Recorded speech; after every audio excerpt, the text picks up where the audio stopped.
Hey guys, new video here for Path of Exile 3.22, and this is going to be a overview of some more budget Transcendence Armor Stacker PoBs. I've actually made two PoBs we'll go over today. One's with a Mageblood, one's without a Mageblood, and I have actually managed to cut out quite a lot of the costs. None of them are running voices. There's no forbidden jewels.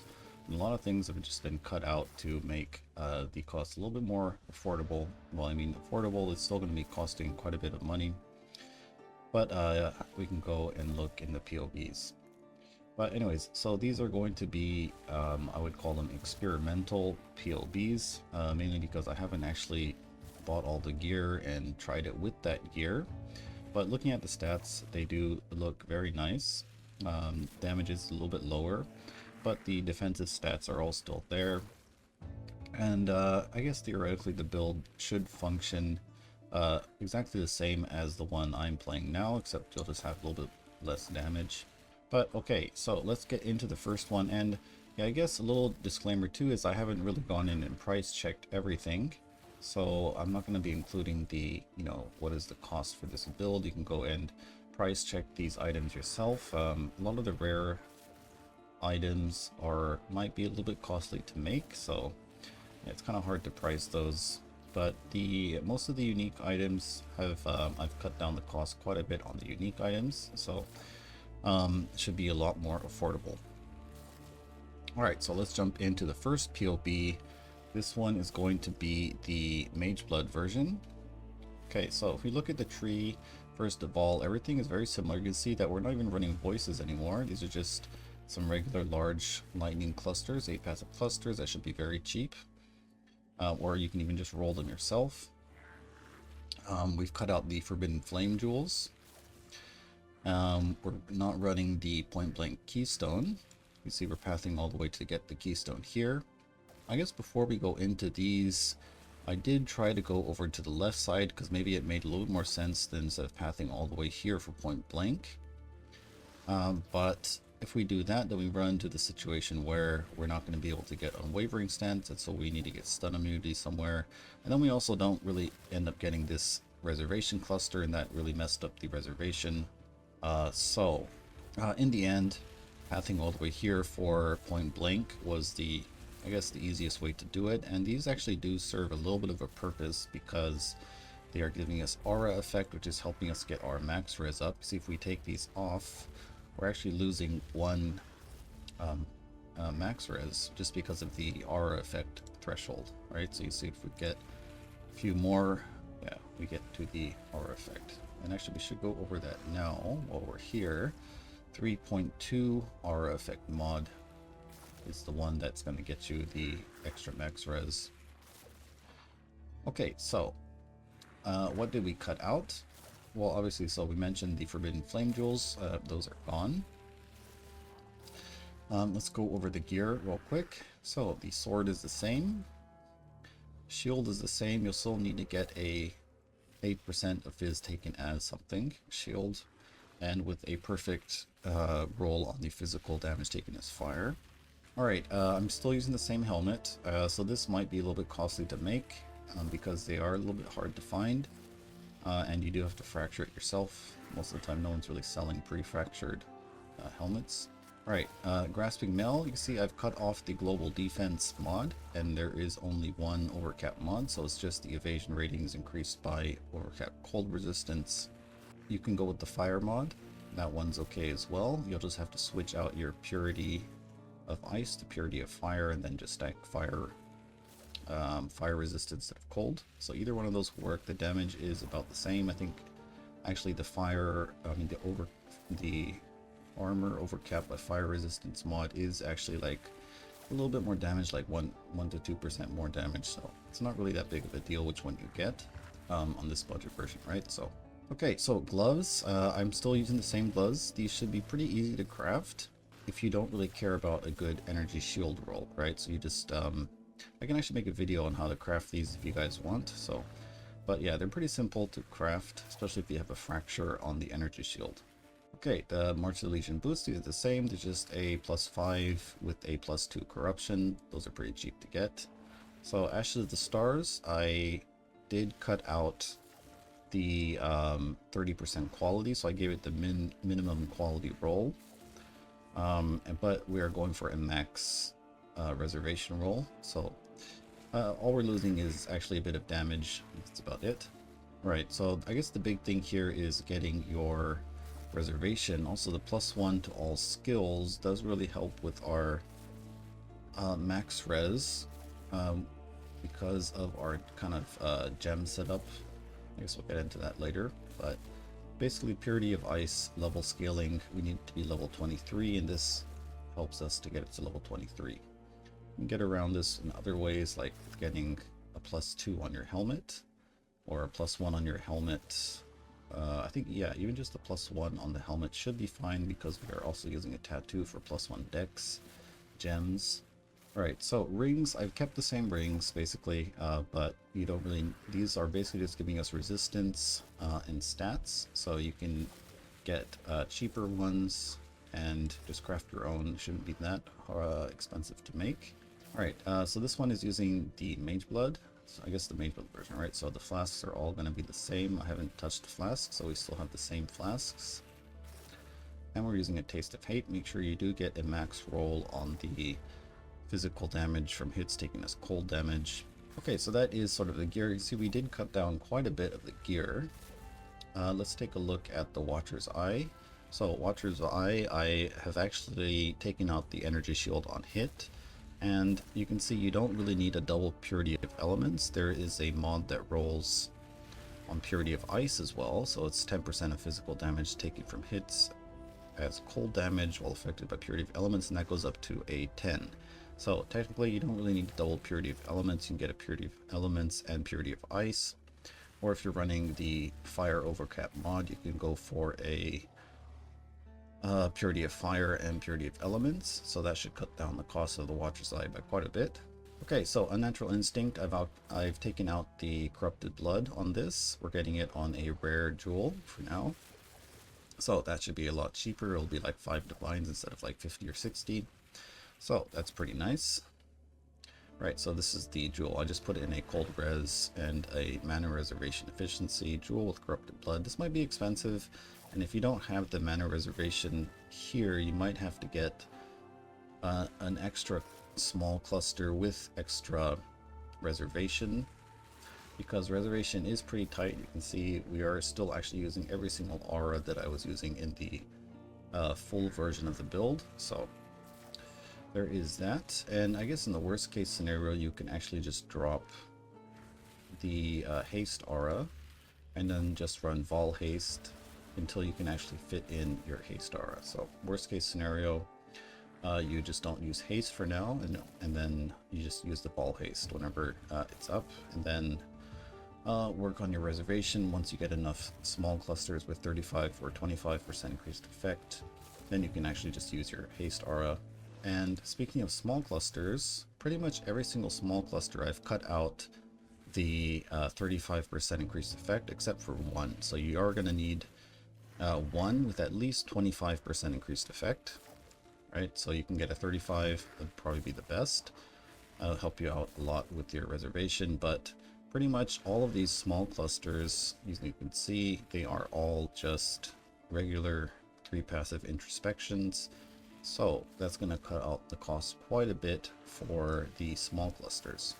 There is, yeah, just one that has a 25% increased effect that we need to kind of have enough mana to use our Sniper's Mark. Alright, so large clusters, we're going for a Scintillating Idea, so it's going to give us max mana. It's going to be pretty important for fitting in all our auras. We're using 2 of those over here. And then since we're not having any energy shield on hit, I decided, well, why not just get some leech in the build? So we're just using one Storm Drinker cluster, so we get a little bit of ES leech. So you got 400 here, and then we have 800 ES regen, so combined it's about, I don't know, 1200 ES per second, which is, it's pretty good, not that bad. One kind of sad thing is that this build is not able to pick up the armor and evasion mastery for the regenerate life equal to your armor every 4 seconds, and this is very nice for survivability. Would like to actually go pick it up, but unfortunately not really enough points. You'd have to kind of, maybe if you once you get a tattoo, so I'd say is if you get a point blank tattoo, you can kind of drop all of these here and then pick this up. You're going to lose a little bit of resistance, but then you'll have 2 points left over, so you can get another tattoo over here for the cold res. You know, you go back up to 75, and you know, honestly, this is only impactful for damage over time. So I've been running these 8 mod Crimson Temple maps on Wandering Path on my build, and sometimes, you know, I'll get like the -12 max res, and that gets amplified by the Wandering Path node, and I end up being at like 56 max res, right? And I'm still like not even dying to any kind of elemental hit, basically. So it's not really that bad if you're at 74 resistance or stuff like that. You're only going to really notice it on like damage over time and that kind of stuff. And we're immune to most damage over time, so it's going to be just like ground degen that you'll notice this resistance stuff on. Another reason why I do like this armor and evasion mastery, this really does help against damage over time. It's basically a full heal every 4 seconds, so as long as you're alive, you know, you can stay alive for 4 seconds, you're pretty much going to be immortal, right? So that's a couple of things you can do to try to get the tree. Getting this tattoo is going to be pretty expensive, so yeah. But anyways, for now, this is the tree. Okay, so on the tree, if you're lower level, this is a level 100 tree, what can you do? You can drop this energy shield mastery here. That's going to give you 1 point. And then you can also drop the cold res. It's another point. You see, we're going to still be at 76 or 75, so that's totally fine. You can actually drop this aura effect node. It'll go down to 74, but you know, if you're trying to get the build running at a low level, it's something you can do until you level up. Anything else we can drop on the tree? You could actually even just drop point blank. You see, you are going to be kind of low resistance. Maybe you can do something like this while you're leveling up. And then this will bring it all the way down to level 93. So technically, we could actually start running the build at level 91. So you're going to have 73 res, but like we said, it's only really impactful against damage over time, ground degen. Alright, so let's take a look at this Militant Faith. This could be a little bit hard to get. Now, see, I do have a +1 to max res, cold res over here. And the thing with these Militant Faiths is, the important thing is, first of all, the Conqueror. The Conqueror needs to be Marxist, right? So we get the Transcendence Keystone.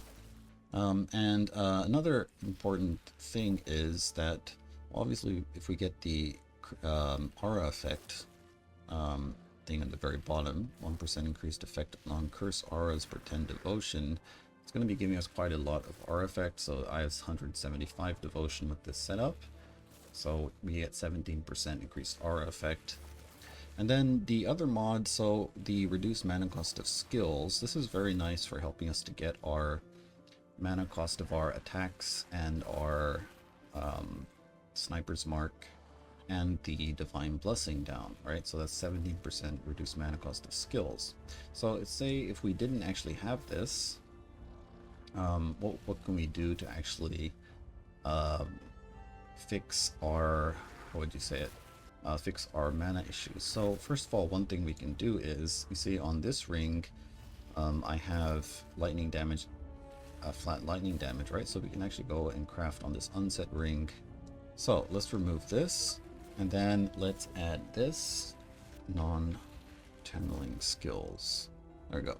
So we'll just add this, and so we get our lightning strike down to 0. Now we do have another warring here, so we don't have enough mana to use our grace or our Sniper's Mark. Alright, so let's go look at Sniper's Mark. Is costing 16 mana, so we might have to get a little bit more reservation to fix this, but you know, like I said, just get a few more of these small clusters with the 25% increased effect, and that should fix your problems, right? So, all right, so another 2 of those fixes that. Now, what about the Grace Aura? Okay, so Grace still is costing a little bit. So what we could do is we can get a reduced mana cost of skills small cluster. And what's that going to do? It's going to give us a little bit more reduced cost. But if that's hard to find, an easy way to do this is to just get rid of your Empower and put in a, I think it's an anomalous increased duration. There we go. So anomalous increased duration. There we go. Grace down to 0 mana. So at the end of the day, if you can't really find the exact same Timeless Jewel with the reduced mana cost of skills and the non-curse aura, you can get one with just the non-curse aura, and maybe, you know, there's one that gives you increased elemental resistances per devotion. That one's also very nice. It'll give you more armor. So you can, you know, kind of tweak your tree around to sort of fit in the Timeless Jewel. And I think, yeah, getting the +1 max res is very nice, but if you can't find one, then just get, you know, another one. You're, like I said, you're only going to be losing that one cold res. And I think in our end game setup, we were at like 76. So ended the, you know, if you can't find one, you'll be at 75 res, which is not really that bad. You can also find look for the node like over here on Thrill Killer or on Foresight. You know, one of these 2 nodes might be good. This one's not probably the best one to get it on because you're going to be losing some energy shield, but alright, so that was the PoB for the Mageblood version. I think we covered everything. Oh, let's go over the Pantheons. I'm still using Arakali. No, okay, I'm still using Relikesh, right? So this is basically taking care of bleed for us. You pretty much out regen all the bleed damage you would take with this Pantheon with about, you know, this 800 ES regen. You don't even notice bleeds at all. Our Kali, this is going to help against the weak part of our build, which is the damage over time. So we get 10% reduced damage over time, and then increased recovery of life and energy shield if we stop taking damage over time recently. So that's very nice. And okay, after that, this is pretty much the config. I'm still using this projectiles do 40% more damage to simulate the return projectiles. Now, if you don't want to use returning projectiles, but I do think you should use this, you can go in and add in like elemental focus, right? It's going to be a very big damage increase. Let's see if we take that off. See, it's about the same, right? Because it's a 40% damage mod. But I think overall, clear-wise, having the return projectiles is very nice. So experiment with, you know, different things. If you don't like the return projectiles, then just add in another damage link and play like that. Okay, so let's actually go over the skill gems. So we have the same setup. I've taken out a lot of the expensive gems. There's no Awaken Multi-Strike. I guess Awaken Elemental Damage with attacks is, you know, a couple of divines, but yeah, you don't really need to use these. You can use the normal gems. I do recommend you get the Awakened Lightning Pen because this is going to give you lightning exposure, which is pretty big for damage.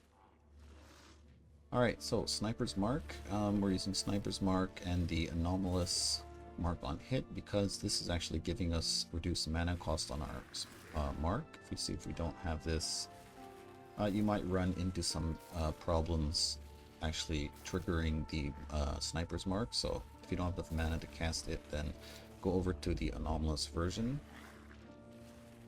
And you can see I've actually taken out all of the alt quality gems that we don't need. Okay, so Defiance Banner, just a regular Defiance Banner, just a regular Fall Haste.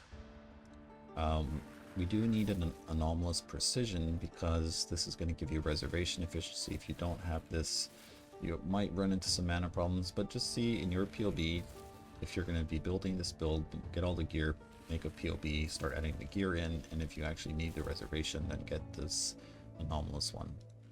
Okay, so yeah, everything else is default. Even the Ancestral Protector it's a normal gem. The Grace setup is over here. We went over this sort of. And Discipline, yeah, same kind of thing here. Now, if you what was I gonna say? So if you don't run Ashes, Ashes is giving us a +1 to our all skill gems. So what this does is it's giving our, so you can see it, our Purity of Ice is making it level 23. So without Ashes, this would be a level 22. So one thing you can do is if you don't have Ashes, you're going to use a different amulet. You know, maybe you could use an All's Uprising to get a free aura. That'd be pretty big. You know, you could get a haste one, or, you know, Determination, Wrath, and then you'd have a lot more mana room to work with. But then you'd have to get your Purity of Ice, give it another extra level. So like I said, you could do in the Unset Ring can roll level of Socketed Gems, so you could have that and then put your Purity in there. Or on your helmet, you can just craft on a +1 to AoE gems, and then put your Purity of Ice in your helmet, and problem solved will be up to level 23, because we are getting a +1 to all dex skill gems, right? So if you end up running with the Fire Overcap mod, you'd have to run the +1 to strength gems, I guess, to get that to Purity of Fire, or just have a put your Purity in a +2 item. Okay, so everything else is normal quality. The Purity of Elements, this can also be default. You're just going to be losing a little bit of damage.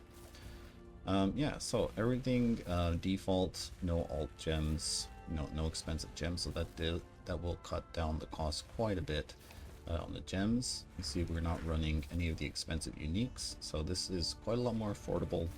And damage-wise, 32 million hit on the projectiles, and 13 mil on the melee, which is pretty damn good, I think, for a build this tanky. Alright, so now let's go over the non-Mageblood version. Alright, so what's different on this build? Okay, so no Mageblood. You can see the tree looks very similar. Everything is pretty much the same, except look at the damage. We're about half the damage of the Mageblood version. I guess that's because of the flasks. And you see we're only at 74 res. We're missing quite a lot of stuff. So what's different on this? We're using String of Servitude for the Grace Aura effect, and then all the flasks are just Flagellant flasks. Getting your mana cost down on your Grace Aura is going to be a little bit more difficult on this build because we don't have the Mageblood increased effect flasks. So we're going to have to go back to what we used to do on the Doriani's prototype version before the Mageblood. So the setup here is pretty much the same. We have a Ruby flask. I guess you don't really need a Ruby flask. You could use a Jade flask if you want a little bit more damage, or you could use a any kind of elemental flask if you want. It'll help you with some elemental damage reduction. I guess the Ruby flask does kind of help against damage over time. That's kind of nice. So we have the 25% reduced mana cost of skills crafted here, and then on both of our rings we have one of our rings we have a reduced mana cost of skills, and this is getting our Grace Aura down to 0. I think we have it somewhere else, another jewel over here. Or I guess we don't. Right, so. And in this setup, for Grace, we are not running in power. We're just going to be running the anomalous increased duration for the mana cost reduction. And one thing to know about this build is I've taken out the haste. So this isn't running haste, we're just running the Vol haste. And that's just because I couldn't get enough reservation into the build. If you can, then yeah, go ahead and get haste. Maybe even just drop Ashes like we mentioned before and run like an All's Uprising for the free aura and try to fit in your reservation. But you can see even with just the large clusters and grabbing all of this reservation on the tree, you know, we are actually able to get enough reservation for all of the auras. You can cut down the cost on the unique items. And still get pretty nice stats. If you look at this, the Fizz max hit is 486 or 68, and about 250, 260k on the elemental hit, which is pretty damn big. in my opinion, right? So anything else that has changed with these skills? Not really. And I guess one thing about this is if we take out all of these flasks, you can see our damage does drop by quite a bit. Without Taste of Hate, our Fizz max hit is going to be kind of low. I mean, we're still at 91%. I mean, 91k, which is pretty big for Fizz hits. And our Exile armor value is still pretty high without the flask. We're about 8.7 million without any flasks, so that's not that bad. But you see, with flasks, we're going to be doubling our damage basically. So when you're kind of down on the flasks, it might be a little bit. Damage might be a little bit low, but you're going to be tanking pretty much everything in the game. You know, I'm not really sure if you'll be tanking Ubers with this setup. Oh yeah, that's with Molten Shell on. Let's take Molten Shell off. You can see the actual numbers here.